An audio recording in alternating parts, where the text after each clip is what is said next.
Hola, ¿qué tal? Buenas noches, queridos espectadores de Estado de Alarma. Estamos en el epicentro de la protesta, estamos en la calle Núñez de Balboa, una de las más populares de Madrid, sobre todo durante la pandemia, durante el confinamiento impuesto por el gobierno, este estado de excepción encubierto en el que calles como Núñez de Balboa se hicieron famosas por proclamar y reclamar esas libertades que habían sido arrebatadas a los ciudadanos de Madrid. Estamos escuchando muchas caceroladas desde los balcones ahora mismo. Estamos llegando justo a ese punto, ya estamos aquí. Estamos en Núñez de Balboa, están escuchando a la gente protestar, esos ruidos, esas cacerolas.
Hola amigos de Estado de Alarma, en pleno debate público el reparto del Consejo General del Poder Judicial, la apropiación perversa del Partido Socialista, como todo lo que hace sin ningún tipo de problema, jueces que se van a repartir en este caso hasta con Bildu, con sus socios etarras, que combinado con aquellos que cometieron el fraude jurídico en Venezuela a finales de los 90, pues bueno, el que no quiera ver lo que está sucediendo es porque prefiere vivir en otro mundo, pero vamos, que le va a acabar llegando igual.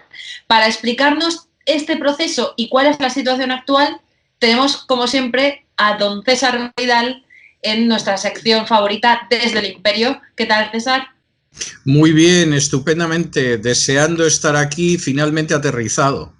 Muy bien. Oye, yo estoy viendo que en 24 horas se ha liado la Mundial en España. El Partido Socialista está pasando por encima del Partido Popular, que había planteado una forma, como si eso fuera suficientemente ético, una forma mixta de reparto de los jueces, la mitad los elegía el Partido Popular, la mitad los jueces.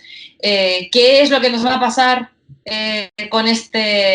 con lo que está haciendo el Partido Socialista? ¿Cuál es la perspectiva que crees que tenemos en este momento? Bueno, esto es lo que Mafalda denominaba no como el acabose, sino como el continuose del empezose. Voy a intentar explicar esto para que lo entienda la gente que nos vea. La independencia judicial es absolutamente indispensable para que exista algo que se parezca, no voy a decir ya lejanamente a una democracia, sino un simple Estado de Derecho. Es decir, sin una independencia judicial, cualquier tipo de forma que tú le des a un Estado es pura filfa. Porque en última instancia el Poder Ejecutivo va a conseguir que los jueces dictaminen, juzguen, aprecien lo que les apetece a ellos. Y esto hace que desde prácticamente los inicios del sistema constitucional hubiera una persecución de la independencia judicial. Inicialmente, el Consejo General del Poder Judicial era un consejo que emanaba de la judicatura. Es decir, eran los propios jueces los que decidían quién formaba parte de ese Consejo General del Poder Judicial. A mí personalmente me parece que ese sistema era el perfecto y como era el perfecto, el Partido Socialista apenas llegó al poder decidió liquidar ese sistema. Y entonces, apelando a que, claro, los jueces pues tienen corporativismo, no representan al pueblo, no los ha elegido nadie, pues decidieron que una parte del Consejo General del Poder Judicial emanara de la propia judicatura y el resto lo vamos a nombrar los partidos políticos que estamos en el Parlamento. Aquí fue cuando Alfonso Guerra dijo que esto era la muerte de Montesquieu y no se equivocaba don Alfonso, esto era cierto.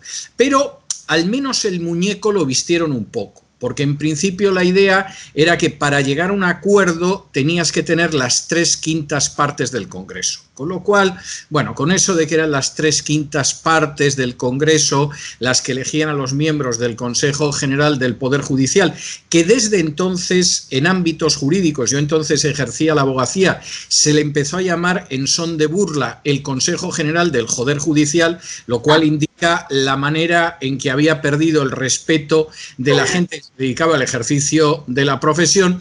Bueno, pues con eso de que eran 3/5 partes se suponía que tenían que pactar, que iba a haber una justicia independiente, etc.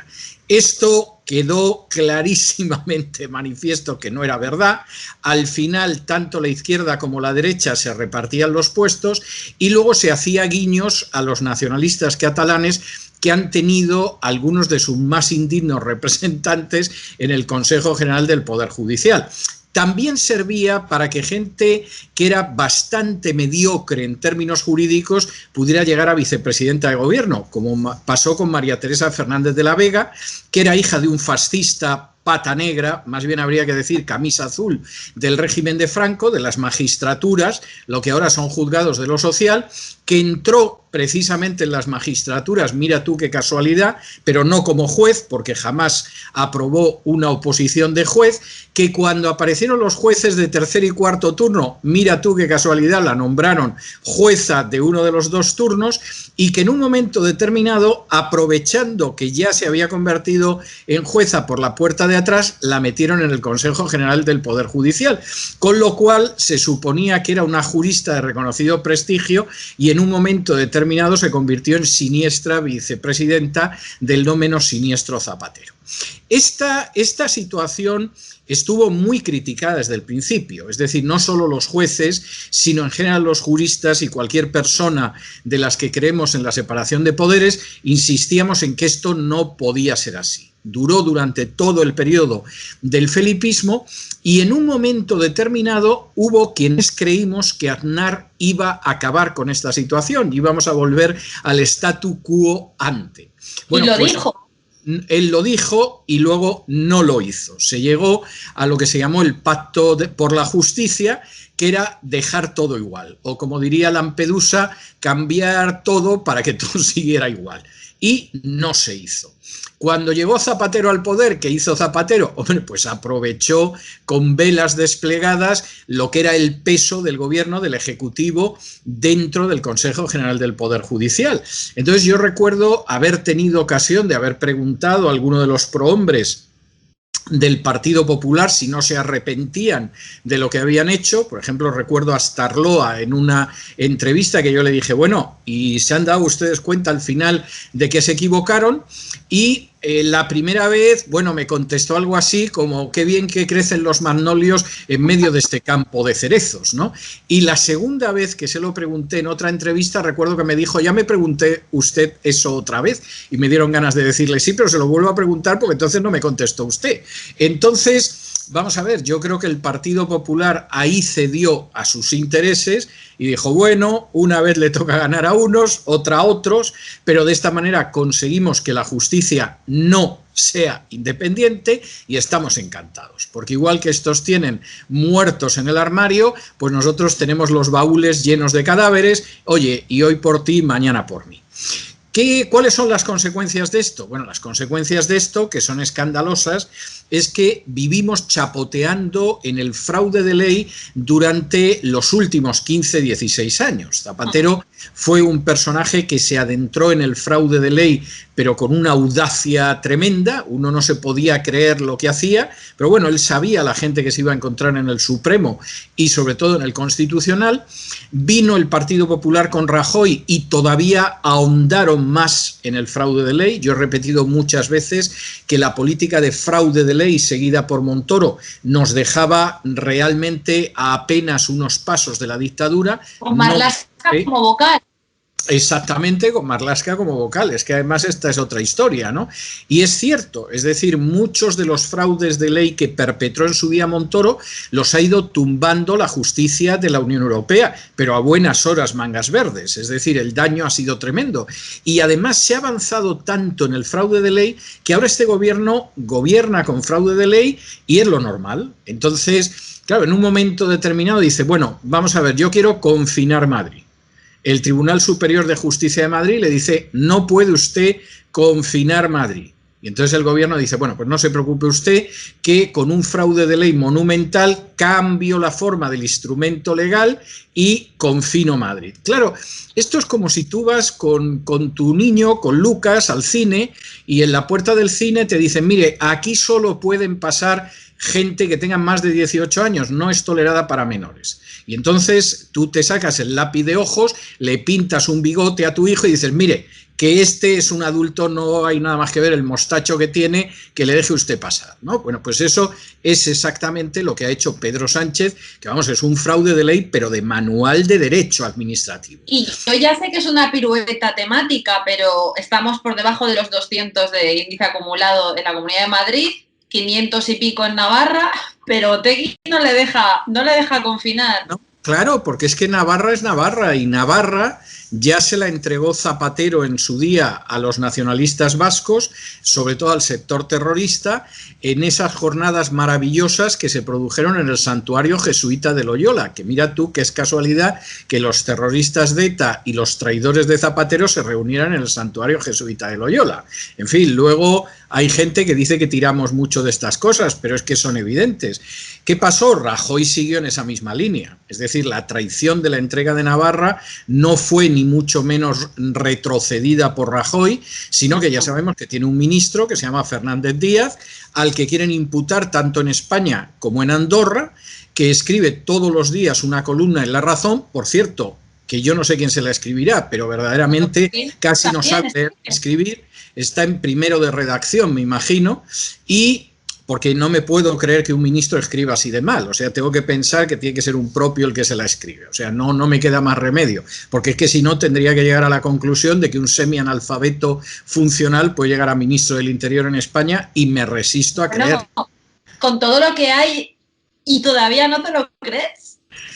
Yo me resisto a creerlo, porque además este hombre es del Opus desde hace mucho tiempo y el Opus siempre ha cribado mucho a la gente, entonces me cuesta creerlo. Me resulta más fácil creer que hay un propio que le escribe las columnas que lo haga él, porque es que es algo bochornoso como escribe, o sea, debe ser un tormento para el redactor de opinión de La Razón cada vez que le llega la columna. Pero volviendo a la cuestión anterior, lo que acaba sucediendo en última instancia es que el Consejo General del Poder Judicial es un mercado persa hace mucho tiempo. ¿Qué sucede ahora después de que llevamos 15 años de fraude de ley? Gobierna el Partido Socialista, gobierna el Partido Popular, ahora el Partido Socialista con los comunistas y el respaldo de los separatistas. Pues que de pronto han decidido dar un paso más allá. Es decir, puesto que llevamos años violando la ley y gobernando en fraude de ley, y además no se reúnen las Cortes ni de broma, porque salvo para algún movimiento en el que aparecen 12 o 15 personas enmascarados, aquí resulta que no aparece nadie, vamos a darle otra vuelta y vamos a cambiar la composición del Consejo General del Poder Judicial. ¿Y cómo la vamos a cambiar? ¿Qué es la propuesta de Unidas Podemos y del Partido Socialista o del Partido Socialista y de Unidas Podemos? Pues muy sencillo. A partir de ahora, no con 3/5, con mayoría simple, nombras a los miembros del Consejo General del Poder Judicial. Como llevamos 2 años de retraso para nombrar a esos miembros, que hasta la Unión Europea nos ha dado un toque y ha dicho, oiga, que es un órgano esencial de la Administración de Justicia, que no pueden ustedes estar en este plan, que esto es bochornoso. Bueno, pues muy sencillo, cambiamos la ley y una vez que cambiemos la ley, con mayoría simple, que entre Unidas Podemos, el Partido Socialista, los proetarras de Bildu, el Partido Nacionalista Vasco y los golpistas catalanes la tenemos de sobra, pues nombramos a los jueces que queremos en el Consejo General del Poder Judicial. Y de ahí van a hacer, por un lado, el Tribunal Supremo y por otro lado un Tribunal Constitucional que es una vergüenza desde hace décadas en España. Hay que recordar que el primer presidente del Tribunal Constitucional, que fue García Pelayo, que regresó del exilio para ser presidente del Tribunal Constitucional, quedó tan avergonzadísimo del papel del Tribunal Constitucional en el caso de Rumasa que se volvió a marchar al exilio para morirse. Es decir, o sea, no tuvo realmente redaños, y yo lo comprendo, para morirse en España porque se le debía de caer la cara de vergüenza. Y era un jurista ciertamente de primera fila, pero acabó volviéndose a exiliar porque lo que había hecho con el caso de Rumasa, pues yo me imagino que todos los días, cuando se mirara en el espejo a la hora de afeitarse, debía decir, pero ¿cómo puede ser tan criminal? De modo que decidió volverse a marchar al otro lado del charco y allí acabó sus días. Es muy triste, la gente no lo conoce, pero como decía aquel, así fue y así se lo hemos contado. Y esa es la realidad. Ahora, ¿qué significa esto?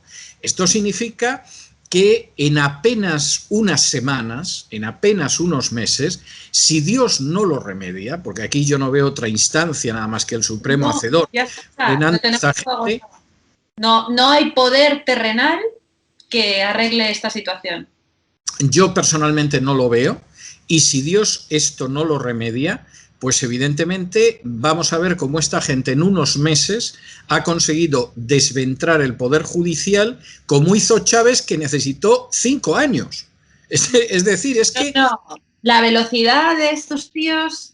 Pero vamos a ver, la velocidad es así, y por eso cuando yo insistía mucho en este tema en la época de Rajoy, había gente que se rasgaba las vestiduras, no había nada más que ver lo bueno que era Rajoy, cómo podía decir eso, estaba haciendo el juego a la izquierda. Bueno, mi formación inicial, que es una formación jurídica, yo soy doctor en Derecho, he ejercido en más de una década la abogacía, sé de lo que hablo, a diferencia de muchísimos periodistas que no tienen ni idea de lo que es una visión jurídica y además lo demuestran cada vez que se ponen a hablar del tema, pero yo el tema lo conozco muy bien, es que tú te dabas cuenta de que Rajoy iba avanzando en un fraude de ley tras otro, de tal manera que cuando llegaran los siguientes, que presumiblemente iban a llegar más tarde o más temprano, llegar al sistema venezolano no les iba a costar casi nada, porque ya no les quedaba casi camino por recorrer. Por citar una de las historias legales que surgieron en la época de Rajoy, y que por supuesto pasaron desapercibidas y que lo ha tumbado la legislación europea, pero al cabo de, la justicia europea, pero al cabo de 7 u 8 años. En un momento determinado, el nunca suficientemente escupido Cristóbal Montoro decide que si tú tienes una cuenta en el extranjero y no has declarado esa cuenta a Hacienda, lo cual como mucho sería una falta administrativa, no solamente es que la multa que te ponen es del doble de lo que tienes en la cuenta, por el artículo 33, sino que además eso no prescribe. Es decir, pueden pasar siglos, décadas... Prescribe un asesinato, pero no prescribe. Eso no prescribe. Claro, cualquiera que viera eso se quedaba horrorizado, porque tú dices, pero bueno, vamos a ver, o sea, usted pretende equiparar una falta administrativa al genocidio y a los crímenes contra la humanidad, que es lo único que no prescribe. Yo recuerdo que entrevisté a uno de los capitostes del sicariato de la agencia tributaria en la radio y le dije, usted sabe que esto es anticonstitucional. Y el tipo, pero vamos, como don Rodrigo en La Horca, igual de descarado, me dice, sí, pero mientras no hay una sentencia que lo declare, nosotros lo seguimos aplicando. ¿Lo dijo en antena? Eso lo dijo en antena. Entonces, Entonces, claro, el fraude de ley es algo en lo que venimos chapoteando desde la etapa de Zapatero y además con un respaldo muy descarado en multitud de ocasiones de los propios tribunales. Entonces, como llevamos 15 años en esa línea, y es verdad, en algunas cosas al final la justicia europea ha tumbado alguna norma de Montoro, etcétera, pero ya se ha consagrado el fraude de ley. Lo que sucede es que quedaba muy poquito para que el fraude de ley ya no sea la excepción o no sea algo que se practica mucho, sino que sea la norma. Y entonces, si efectivamente Unidas Podemos y el Partido Socialista y luego sus amiguetes vascos y catalanes son los que van a nombrar el Consejo General del Poder Judicial, lo que decida el Supremo y lo que acabe decidiendo el Tribunal Constitucional va a ser lo que ellos quieran, aunque sea el mayor de los disparates. Y tenemos precedentes. Vamos a ver, en España, en la época de Zapatero, tuvimos a una señora que se llamaba María Emilia Casas, que era presidenta del Tribunal Constitucional, que teniendo a su marido a sueldo, literalmente, de los nacionalistas catalanes que habían redactado el famoso Estatut, sin embargo, no se inhibió y presidió el Tribunal Constitucional que dictó esa sentencia.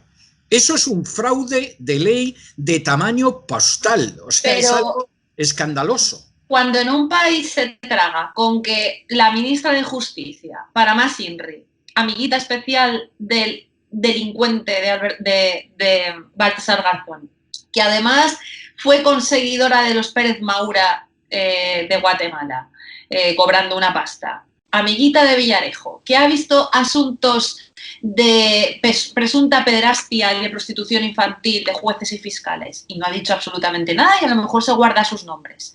¿Qué es lo que uno puede esperar? Porque estamos en una situación en la que García Castellón ha pedido suplicatorio al Tribunal Supremo. Te encuentras con Iglesias departiendo con Lesmes hace 2 días.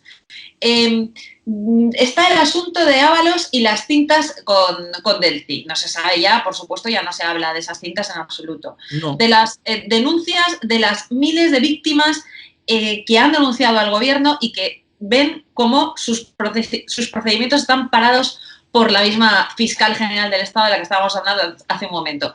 Y ahora nos encontramos con este asunto del Consejo General del Poder Judicial. ¿Se puede entender que en algún caso de los comentados se vaya a hacer justicia? ¿Tú crees que es posible? Yo no lo espero. O sea, te mentiría descaradamente a ti y a quien nos pueda ver si te dijera que sí. Es decir, pero además mira lo último que hemos visto en tiempos recientes, la sentencia de Bankia. Un tribunal supremo que dicta sentencias que las tumba la justicia europea y cuando le dice que las ejecute en España te dice que las ejecuta a partir del día siguiente. O sea, el caso de las preferentes es una estafa criminal protagonizada por los bancos contra pobres infelices que se creen lo que les dicen los empleados del banco. Llegan hasta el Supremo, no consiguen nada, van hasta la justicia europea. La justicia europea les da la razón y le dice al Supremo, oiga, por favor repare la situación de miles de personas a los que han estafado los bancos. Y va el Supremo y te saca una sentencia en la que te dice que esto a partir de mañana sí. Pero lo que ha pasado antes no, porque les vamos a hacer mucha pupita a los bancos si les obligamos a devolver el dinero que ha estafado a la gente que tenía un depósito en ese banco. Claro, esto es tremendo, es como si de pronto se produce una violación de niñas, llegas al Supremo, el Supremo dice que no es una violación, llegas a la justicia europea dice, oiga, por Dios, que entró una banda en un colegio y violó a todas las niñas, haga usted justicia. Y entonces el Supremo dice, bueno, a partir de mañana el que viole una niña se le va a caer el pelo. Pero esto que ha pasado antes vamos a dejarlo porque es que vamos a hacer mucha pupita a los violadores. Claro, esto es bochornoso, esto es un fraude de ley escandaloso y no solo lo hace el gobierno, te lo está haciendo el Tribunal Supremo o te lo hace el Tribunal Constitucional. Si eso pasa ahora, que la gente que está ahí en muchos casos todavía es seria, y con un Consejo General del Poder Judicial que parte de un pacto de 3/5 partes, bueno, cuando lo nombre el Partido Socialista y Unidas Podemos, a Pablo Iglesias a lo mejor le condenan en primera instancia, pero en segunda instancia le regalan un bono para que vaya a ver los partidos del Barça. O sea, es que esa es la tristísima realidad. y va a actuar frente a esta idea que tiene el Partido Socialista y Unidas Podemos, el Tribunal Constitucional. Yo lo dudo mucho. Es muy posible que el Tribunal Constitucional dictamine que, igual que se cambió la ley en su día y pasó de ser todo algo que nacía de la carrera judicial a pasar a algo donde metían la cuchara los políticos, pues ahora diga, si entonces se pudo cambiar, ¿por qué no se va a cambiar ahora? Y efectivamente, pues puede pasar a una mayoría absoluta y arreando que es gerundio. Claro, a partir de ahí, realmente la situación de la justicia en España queda tremendamente lesionada. O sea, ya sabíamos que a la hora de decidir en causas políticas, en España estabas más vendido que Jesucristo un Viernes Santo por la noche. Pero es que, evidentemente, ahora ya no solamente van a ser esas causas políticas, son las causas de corrupción de los propios jueces. Es que en España, claro que hay corrupción judicial. Y eso solo hay 2 condenados por corrupción judicial en España, en jueces. O sea, es que es algo tremendo, pero es que ha habido casos de jueces que han intentado investigar a sus compañeros por presunta corrupción judicial y los han acabado echando de la carrera. O sea, es que esto es muy grave. Claro, luego, como este caso no te lo va a contar Carlos Herrera o Fancino o el que sea, la gente lo ignora, pero es gravísimo. Esto que acabas de decir es clave, porque el otro día lo hablaba precisamente con un familiar que me decía, pero no puede ser, dice, España, y que además él baraja la teoría que baraja cada vez más gente, y que el otro día salía una noticia de que cada vez más países de la Unión Europea pensaban que España era un país fallido, y esta persona barajaba también esto desde hace tiempo, porque los jueces, entre otras muchas cosas, pues no están sometidos a la justicia. No, porque el problema, vamos a ver, uno de los últimos casos de hace pocos años que era tremendo. Un juez, investigando un caso, llega a la conclusión, eso no llegó a juicio, con lo cual no sabemos si su conclusión era errónea o era acertada. Pero él vio indicios suficientes de que había una operación inmobiliaria y a un juez se le había sobornado regalándole un chalet de la operación inmobiliaria.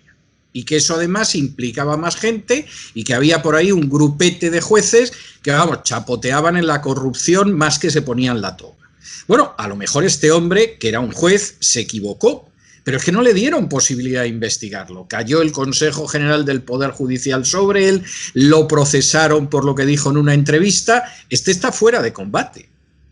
Y los poquísimos casos de jueces que en un momento determinado han decidido no decir, bueno, es que han ido a por todos los jueces. No. Han ido a casos muy concretos donde había indicios bastante poderosos. Luego, en el curso del procedimiento penal se vería si esos indicios eran solo indicios o se correspondían con hechos probados. Pero en cualquier caso, los indicios existían y saltaban a la vista. Bueno, pues en vez de continuar la investigación judicial, vamos a por el juez que se ha metido en camisa de 11 varas pretendiendo que la justicia sea igual para todos. Y al final, el problema es que, por supuesto, la justicia no es igual para todos y esto forma parte del ADN de la historia de España. O sea, también aquellos que digan que es que desde el año 78 España está en el caos y navega hacia el desastre. No, vamos a ver, esto lo cuenta Quevedo, lo cuenta Cervantes, lo cuenta Galdós, y yo he conocido un juez de la época de Franco que subastaba sentencias y que reunía las dos partes y a continuación las dos partes pujaban y el que pujaba más pues le daba la sentencia favorable. Y era un tipo que jurídicamente era absolutamente extraordinario y te redactaba unas sentencias que no había manera de casar esas sentencias en el Tribunal Supremo, porque es que jurídicamente las sentencias eran impresionantes, eran totalmente irrecurribles. Y era un tipo que dictaba sentencias según el que le pagaba un soborno mayor. Y eso era antes del régimen del 78. Entonces, el problema es que esa independencia judicial no existe. Para casos políticos, vamos, a mí me parece que está clarísimo. Cualquiera que estudie cualquiera de los casos políticos importantes, llámese Bankia, llámese Banca Catalana, llámese tengo un hermano que es rey, llámese me llamo Pujolet y soy un defraudador, no un defraudador, soy un delincuente fiscal, pero a la justicia tributaria se le han ido mis papeles, etcétera, eso lo sabe. El problema es que ahora estamos abriendo un melón más peligroso. Y es que a partir de aquí se da la circunstancia de que tú que levantas un poquito la voz, te vamos a pegar una pedrada en la cabeza que te vas a quedar mudo para toda tu vida. Ahora mismo, una de las últimas resoluciones judiciales que yo he tenido ocasión de ver y que comentaba hace un par de días en el programa La Voz, es un juez que ha decidido que se pidan 2 años de prisión para un tipo que en las redes sociales hablaba mal del comunismo. Vamos a ver, tú puedes ser comunista o anticomunista o el comunismo te puede traer al fresco, pero tú no puedes en un momento determinado decir que como un sujeto ha hablado mal del comunismo en las redes, le podemos cascar 2 años de prisión. Y esto, lamentablemente, va a ser así el día de mañana, porque además el juez, en una resolución que te ponía los pelos como escarpias, decía, bueno, no solo es que hablaba mal del comunismo, es que se podía deducir de sus palabras que estaba haciendo una apología de Franco.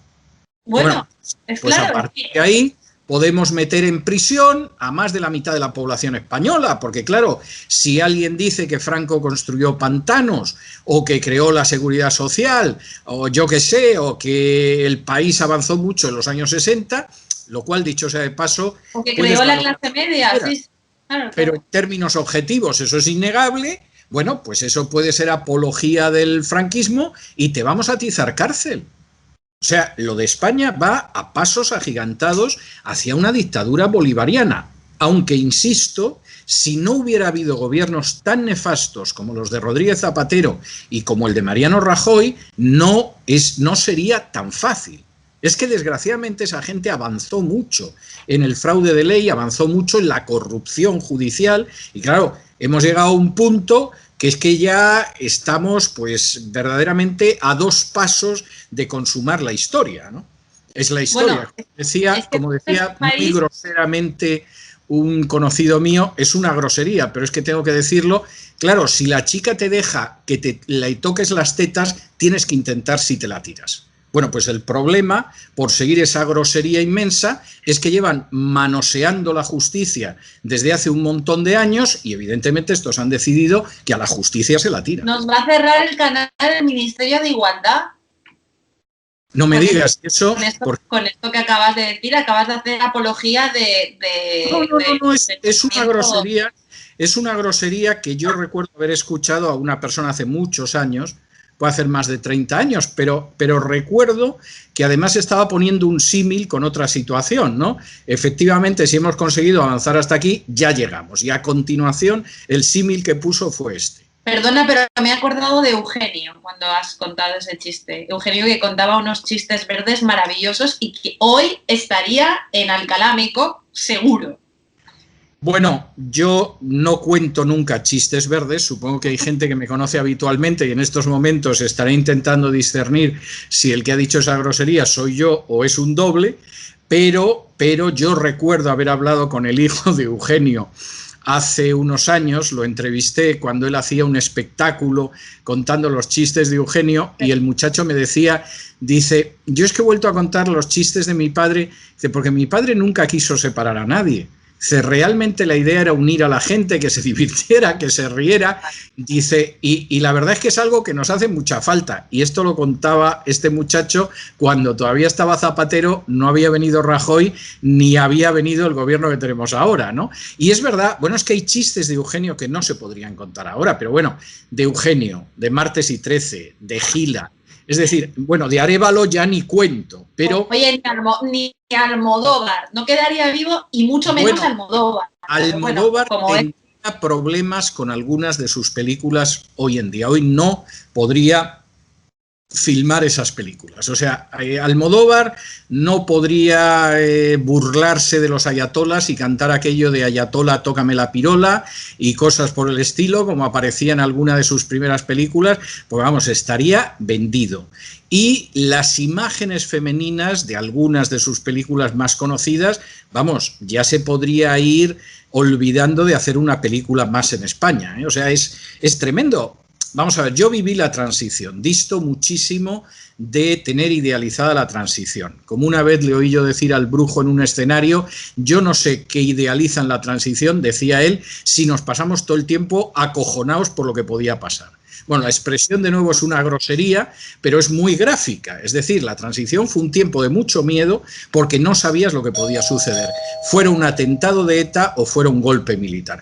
Otro riesgo, César, y con esto acabamos, que yo creo que cada vez se va a fraguar más con el modelito este que nos están dejando con el tema del Consejo General del Poder Judicial y estos asuntos, es que las puertas giratorias de los jueces, que antes daba más miedo un juez que quisiera ser político que un mono con una escopeta, porque nos estamos acordando de lo que hizo Baltasar Garzón cuando de Interior, aunque a pesar de que le avisó y todo, me estoy acordando de Gómez Bermúdez, me estoy acordando de Marlaska, da más miedo de Ventura Pérez Marín, de Bermejo, con el que fraguó, los que fraguaron la cacería esta, el tema Gürtel, la cacería Bermejo, que si me permites solamente un instante, era una persona que dudaba mucho de quién era su padre, porque en una intervención en el Congreso de pronto dijo: sus padres ganaron la guerra a los nuestros y ahora pretenden volver a ganarla. Y él habló como de que su padre había sido uno de los que perdió la guerra. Su padre era un fascista, era muy del régimen de Franco, tuvo cargos públicos, gracias a eso le otorgaron negocios a los que no tuvieron acceso otros españoles, pero se ve que Bermejo había descubierto que su padre realmente no era su padre. O sea, su padre había sido un republicano derrotado y en ese momento lo reivindicó en el Congreso. Esto no deja muy bien a la madre, todo hay que decir, pero evidentemente lo de Bermejo fue notable, sí. Bermejo, Dolores Delgado, Baltasar Garzón, el policía de Rubalcaba, creo que era Antonio González, magnífica cacería, magnífica forma de cargarse al Partido Popular y a Rajoy, cosa que ha llegado hasta nuestros días. Sí. Y Bermejo no tenía licencia de caza, además. Bermejo, ministro de Justicia sin licencia de caza. Exactamente. Exactamente. Ese detalle es muy bueno. Entonces, ¿ahora qué va a pasar? ¿Van a predominar estos que no paran de entrar y salir del tema de las puertas giratorias o no va a hacer falta? Porque ya el juez va a ser un político per se. Hombre, yo creo que hay muchos jueces que son políticos per se y el que no se ha dado cuenta porque no quiere darse cuenta, ¿no? O sea que esto no cambia. Yo creo que muchos de estos jueces en un momento determinado van a disfrutar más siendo jueces al servicio de los políticos, no van a tener que poner la cara, que era lo que le pasaba a Garzón. También es verdad que porque él pensaba que tenía una cara especialmente bonita y por lo tanto había que pasearla por el mundo, ¿no? Bueno, hay jueces corruptos que consideran que no hace falta hacer ese despliegue de guapismo.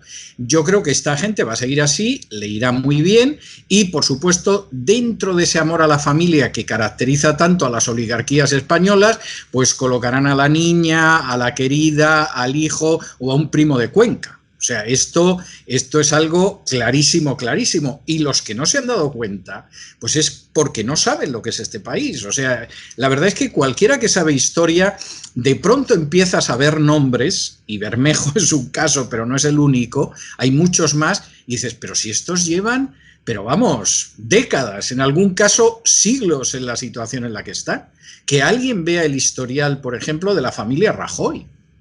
Pero si siempre han estado incrustados en la administración de justicia, pero vamos, gobernaran tirios o gobernaran troyanos, y quien dice la familia Rajoy podría decir muchas otras. El problema es que la gente en España está sometida a un juego de los triles donde la izquierda y la derecha le dice ¿dónde está la bolita? ¿Dónde está la bolita? Y mientras tú estás mirando dónde está la bolita, llegan los sicarios de la agencia tributaria y te roban la cartera. Y esa es la triste realidad en España. Y los que iban a reformar esto eran los de Ciudadanos, bueno, en fin. Bueno, vale, ¿qué se hizo de Ciudadanos? Porque a estas alturas yo tengo la sensación de que todos están buscando un nuevo señor al que incorporarse en una nueva mesnada, ¿no? Pero este fue un requisito que le puso Albert Rivera a Pedro Sánchez en su momento para alcanzar un pacto de investidura, que no de gobierno, creo que fue en 2016. que no fraguó finalmente, pedía esto, cosa que ahora mismo Inés Arrimadas está absolutamente callada. Hombre, yo creo que Inés Arrimadas lo que quiere es sobrevivir. Es decir, yo creo que Inés Arrimadas ha pasado a la cofradía de Virgencita que me quede como estoy y efectivamente no está para esto ni está para nada. Yo me imagino que en las próximas elecciones Ciudadanos va a desaparecer prácticamente, porque salvo el papel testimonial que todavía en cierta medida representan en Cataluña, en el resto de España es un fiasco total. Y además... Y cada vez más fiasco, quiero decir, y cada vez más ansiando que el Partido Socialista les regale una mirada o una sonrisa. Y yo no creo que la gente que votó a Ciudadanos mayoritariamente estaba por eso, ¿eh? O sea, al final, vamos a ver, Ciudadanos fue un tapado de la agenda globalista. Tenía gente que efectivamente era agenda globalista pura y dura. Yo creo que Albert Rivera en un momento determinado pensó, esto es muy complicado, si vamos en esa línea pues nos vamos a estrellar, y efectivamente se dieron el golpazo en las elecciones, y Albert Rivera, que no es en absoluto tonto y que ha ido a reuniones del Club Bilderberg y todas estas cosas a las que no vamos los simples mortales, pues dijo, bueno, bonitos, ahí os quedáis porque no tenéis nada que hacer, ¿no? Y luego, pues algún otro que ha pasado por 80 formaciones políticas, pues dijo, pues yo también me voy, porque esto, en fin, esto no tiene ningún futuro, esto tiene menos futuro que la UCD. Y esa es la situación en la que está. Yo creo que Ciudadanos es algo que en parte irá a votos que se le otorguen al Partido Popular. Supongo que habrá gente que votará a Vox. Algunos de los que se subieron a Ciudadanos a ver lo que sacaban, yo si los veo un día de estos en un meeting de Vox no me va a pillar de sorpresa. Y Ciudadanos, yo creo que, insisto, salvo quizá el caso de Cataluña, yo creo que como formación política está acabado. Yo también lo creo. En fin, lo que me encantaba, Inés Arrimadas, pero bueno, ella ha elegido su camino, como acabamos de decir, así que no podemos hacer nada. Ya tenemos bastante con lo nuestro. Yo te quiero acabar preguntando una cosa, aunque ya hace 3 preguntas que había dicho que era la última. ¿Cómo está Donald Trump? Donald Trump está estupendo. Estuvo hace unas horas por aquí, por la Florida. Encima, echándole más valor que el Guerra, decidió ir a una zona en el centro de la Florida que es voto demócrata porque son puertorriqueños, y allí aparece Donald Trump pues para decir que está mejor que nunca, que está estupendamente, que desde luego como gane las elecciones Biden nos va a freír a impuestos, y que por el contrario su gestión política fue de bajar impuestos, de crear puestos de trabajo y garantiza el Medicaid, el servicio médico a los ancianos, etcétera, etcétera, e hizo una referencia a los boricúas, es decir, a los puertorriqueños, que deben de tener de sangre india poco más que yo, porque la verdad es que en Puerto Rico los indios desaparecieron. Si los españoles hubieran tardado una generación más en llegar, hubieran desaparecido también, porque lo más seguro es que los caribes se los hubieran comido. Los caribes era un grupo antropófago. En términos generales, los indígenas en Hispanoamérica no eran antropófagos, como he leído últimamente a una señorita que sabe muy poco de historia, pero sí había algún grupo como los caribes que lo eran, y se hubieran comido a los boricúas. Pero en cualquier caso, la verdad es que estuvo, vamos, es que ha salido como un toro, y encima diciendo que agradece a Dios haber enfermado de coronavirus, porque esto le da una perspectiva de lo que es estar enfermo de coronavirus. Todo esto sucede mientras Joe Biden pues ha aprovechado esta situación para escaquearse del segundo debate, porque no tienen claro que le pueda aguantar 2 debates a Donald Trump, y la jefa de la mayoría demócrata en el Congreso está insistiendo en que hay que destituir de la presidencia a Donald Trump porque ha tenido coronavirus, lo cual es francamente digno de mencionar. No, la señora Pelosi es que dice un disparate maligno y tú dices, pero aquí se... Estados Unidos. No, pero es que además, vamos a ver, Nancy Pelosi, como Joe Biden, como mucha de esta gente, lleva en la política medio siglo, o casi medio siglo, no han hecho nada útil que se sepa nada más que enredar. Y entonces parece que quieren terminar su carrera política consumando los males de décadas, o sea, es algo tremendo. En el caso de Biden ha aparecido un vídeo muy gracioso en las últimas horas en el que aparece diciendo una cosa y la contraria. Y claro, es muy divertido ver a Biden en una época diciendo blanco y a continuación aparece Biden ahora diciendo negro. Y otra vez blanco y luego negro. Porque claro, Biden fue un personaje que hizo campaña con alguno de los jefes del Ku Klux Klan a su lado. Y era partidario de la segregación racial, como buen demócrata del sur, etcétera, etcétera, ¿no? Y entonces, claro, lo de Biden es tremendo. El pobrecillo, en cualquiera de estas se le cruzan los cables, que los tiene muy deteriorados, y vete a saber lo que puede decir en un debate, que yo creo que es el gran temor que tienen. Y como el debate vicepresidencial lo perdió Kamala, ¿cómo será la cosa que el país dio como ganador a Pence? Es decir, hasta qué punto esto se veía claro. El que escribe, el corresponsal de La Razón en Estados Unidos no, porque ese chico yo personalmente creo que no es normal, pero hasta el del país, el corresponsal dio como ganador a Pence. Pues bueno, Trump está que pisa, vamos, que va diciendo piedras quitaos que os parto. Ayer aquí en la Florida, en Orlando, en una zona que es un feudo del Partido Demócrata, llega para pedir el voto a los puertorriqueños, que vamos, es echarle, pero mucho, mucho valor. Vamos, eso es como decir que vas a acabar con el PER en Andalucía, ¿no? Ir a Sevilla o a una zona rural de Andalucía y decir, y voy a acabar con el PER y os va a venir de maravilla. Bueno, pues es algo parecido, y la verdad es que el aspecto que da, o le están poniendo inyecciones de testículos de gorila entre horas, o es que verdaderamente está impresionante Donald Trump. O sea, esta es la realidad. ¿Has dicho inyecciones de testículos de gorilas? Sí, es una broma, claro. Me encanta para un artículo, así que me encanta, me ha encantado. Vamos a acabar así. Pero la verdad es que se le ve muy bien, a diferencia de Biden, que el pobrecito se le ve muy gastado. Y francamente yo no sé si al final habrá un tercer debate o la gente de Biden se va a inventar algo para que tampoco haya un tercer debate, porque es que no les van muy bien las cosas. Yo creo que en estos momentos el Partido Demócrata, la única esperanza que tiene es que pueda consumar el pucherazo del voto por correo en algunos estados, en algunos swing states, como es el caso de Pensilvania. Bueno, o sea, lo vamos a... con toda la sinceridad del mundo, porque por otra historia, verdaderamente, por mucho que les ayuden los medios, etcétera, tienen una campaña muy cuesta arriba. Incluso votantes tradicionales del Partido Demócrata, yo llevo yendo los meses diciendo, es que Biden no puede ser presidente. O sea, es que ese hombre no está en las facultades mentales como para ser presidente. Oye, pues yo me lo traía aquí. Yo lo cambiaba por Pedro Sánchez. Fíjate si estoy desesperada. Tiene mucho más nivel, y seguramente tiene más cerebro que Pedro Sánchez, pero no es una bendición, y para este país menos. Claro, cuando tú le dices a la gente... Hasta con una presunta sanidad.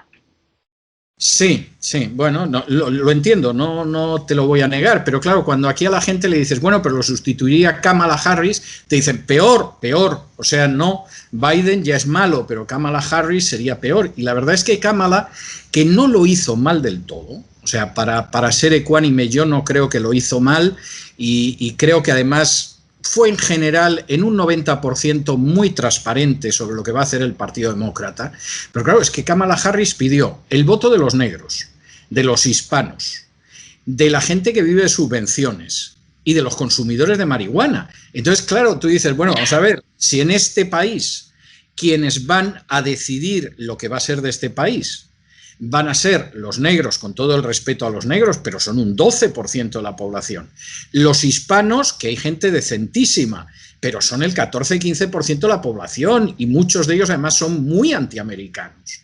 Y los consumidores de marihuana, más las feministas, porque Kamala no mencionó a los gays, no sé qué pasó, no lo debía tener en el guión, pero no mencionó esta vez a los gays. Bueno, no le armaron ninguna gresca en la puerta del despacho, no pasó nada.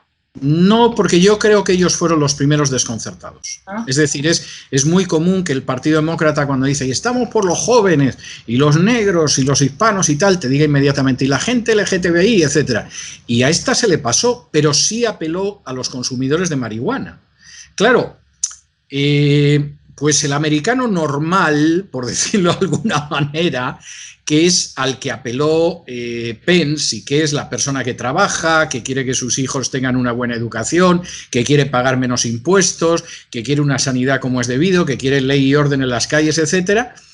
Pues claro, yo me imagino que dirá, bueno, Yo negro no soy, porque el 85% de la población de este país no lo es, no soy hispano, más del 85% de la población de este país no lo es, no soy abortista, un porcentaje elevadísimo, y no consumo marihuana, pues que es complicado votar a esta señora y a su jefe.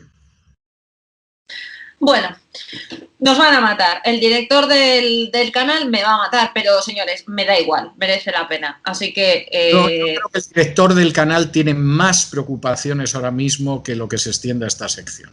Tengo la sensación. Por eso hemos aprovechado y lo sabemos.